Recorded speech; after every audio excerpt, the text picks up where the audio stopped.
Welcome. Today we're going to be taking a look at Hostage Negotiator. This is a one-player card drafting, hand management, dice rolling thematic game where you take the role of a hostage negotiator. An abductor has taken hostages captive and you know their motive, but you do not know any of their demands or their escape plan. So you will be conversing with the abductor, trying to lower threat, release hostages, capture or eliminate the abductor, trying to become the best hostage negotiator. How do you become the best hostage negotiator and win the game? By having at least half of the hostages released when you have no more hostages left, and capturing or eliminating the abductor. Now that we know what the winning condition is, let's take a look at the components, setup, and how gameplay works in Hostage Negotiator. Now let's take a look at the components. You have the game board. At the top of the game board, you have directions to where you will place cards. On the left side of the board, you have your threat dial and conversation point track. And on the right side of the board, you have a place for your hostages. In the middle, you'll place your hostage pool. And then if you save a hostage, you will move them up into the green area. And then if a hostage is killed, you'll move them down into the red area. Blue conversation marker. This will track your conversation points in a turn. Red threat level marker. This will mark the threat level on the threat level dial. The lower the threat level is, the more dice you will get to roll when playing conversation cards. Yellow hostages. Dice. On the sides of the dice, 1 through 3 are a failure or blank. 4 shows 2 cards, which means you can play 2 cards to turn that into a success. And then 5 and 6 are successes, which are badge symbols. Conversation cards. On the back of the conversation card shows you 2 ways you could play them. One is to gain 1 conversation point, and another is to turn the 2 card result into a success. And if you play the card on the front, you would carry out the dice roll. You would roll the number of dice based on the threat dial, and then based on the number of successes, you would carry out that effect. So at the top, you have what the conversation is. In the middle, you have what your results will be when you resolve this conversation. And then at the bottom, you have another piece of the conversation. And then at the bottom right, you have how much the conversation card costs. Terror cards. A terror card is drawn each turn. On the front of the card, you have the title of the card. And then in the middle, the effect. And then at the bottom, you may have an additional effect if you meet the criteria. Pivotal event terror cards. One of these cards will be the final card in the terror deck, and then on the front of the card you have the title of the card, and then in the middle the effect. For each of our abductors, you have an abductor card.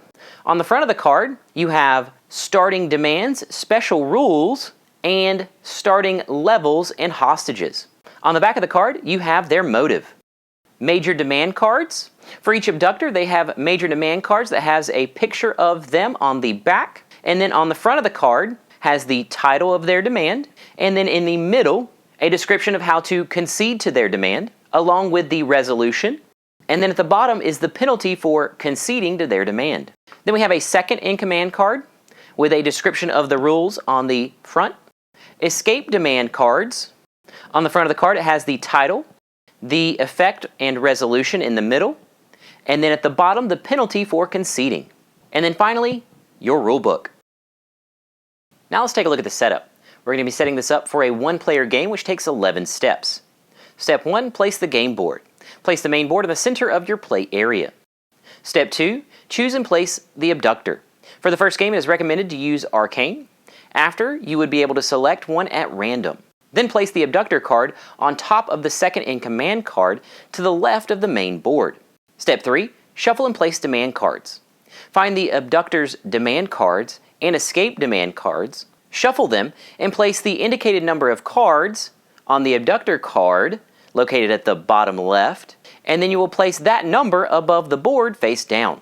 Step 4, place hostages. Gather a number of yellow hostages based on the number on that abductor card on the right side of the abductor card, and then place them in the middle right of the main board on the hostage pool. Step 5, place the threat marker. You'll place the threat marker on the threat dial on the number indicated on the abductor card in the bottom right. Step 6, place conversation marker. you'll place the blue conversation marker on the indicated phone location on the track. Step 7. Get starting hand. You'll get the 6 conversation cards with a blue 0 cost in the bottom right for your starting hand. Step 8. Place the remaining conversation cards. You will sort the conversation cards by cost in the bottom right of each card and place them in ascending cost order below the main board. This will create your available area. Step 9. Place terror cards. You'll shuffle the terror cards, draw 10 of them, and then place them face down in a pile. Step 10. Place the pivotal event. Shuffle the pivotal event cards, then draw 1 and place it under your terror cards to create your terror deck. Step 11. Create pools. You'll place the dice and extra hostages to the side of the play area. Now let's take a look at the gameplay. A game consists of a number of turns until an endgame condition is met. You lose immediately if over half the hostages have been killed, the abductor escapes, or you run out of terror cards. You win when you save at least half of the hostages with no hostages left in the pool, and the abductor has been captured or eliminated. A turn. A turn consists of 3 phases: conversation, spend, and terror. Now let's look at each in detail. Phase 1, the conversation phase. You would play conversation cards and resolve to help the threat level, gain conversation points, and save hostages.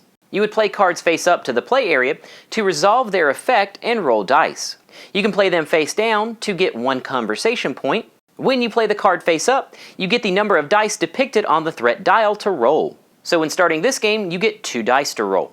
Then you roll the dice, and if a 4 or the 2 cards result has been rolled, you can play 2 conversation cards from your hand to create a success. The outcomes on the conversation card are for 2 successes, 1 success, or failure. The rewards or penalties on the conversation cards are described in words, conversation points, threat levels, dice, hostages, hostages killed, and in conversation. Once you've played as many conversation cards as you would like, or you reach a conversation end, we move to phase 2, the spend phase. This is carried out in 3 steps. Step 1, you would spend conversation points to purchase conversation cards from the available area. Your hand limit is 10. Keep in mind that you can always buy 0 cost cards as long as they are in your available area, which means that the ones you play on your first turn are not available until the spend phase of the next turn. Step 2, you would reset the conversation to 0, and then step 3, you would place cards from the play area from phase 1 to the available area. Then we move to phase 3, the terror phase. During the terror phase, you will draw and resolve the top terror card. If this is a pivotal event card, you would get 1 last conversation phase to win the game. During that last conversation phase, you can spend conversation points to buy cards during that phase. Then the next turn would begin, and turns would continue until one of the end-game conditions is met. Either over half of the hostages are killed, the abductor escapes, or you run out of terror cards and lose the game, or you save at least half of the hostages with no hostages left in the hostage pool, and capture or eliminate the abductor to become the best hostage negotiator and win Hostage Negotiator.